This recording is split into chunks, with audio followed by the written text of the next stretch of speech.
Hello everyone, চলে এসেছি একটা রেসিপি নিয়ে। সেটা হচ্ছে পেঁয়াজকলি রুই মাছের সর্ষে পোস্ত। দেখো তো কেমন হয়েছে, ভালো লাগলে কমেন্ট করো, লাইক করো।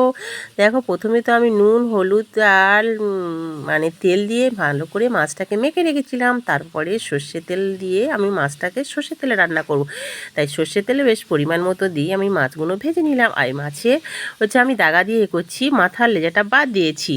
তো তারপরে আগে একে ভেজে নিলাম, আর সেই ভাজার তেলে আমি কালো জিরেও দিয়ে দিলাম। তারপরে দেখো পেঁয়াজকলি আর হচ্ছে পেঁয়াজ কুচি আর টমেটো কুচি দিয়ে ভালো করে ভেজে নিলাম। দেখো তো ভাজাটা কেমন হয়েছে, সুন্দর না?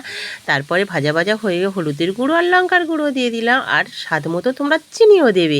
তারপরে দেখো সেই বেটে রেখেছিলাম সর্ষে পোস্ত, কাঁচা লঙ্কা আর গোলমরিচ তার মধ্যে দিয়ে দিলাম, কিন্তু সর্ষেটা কম আর পোস্তটা বেশি দিয়েছি। তো দেখো ভাজা ভাজা করে আমি হচ্ছে টক দইও এর সঙ্গে অ্যাড করলাম।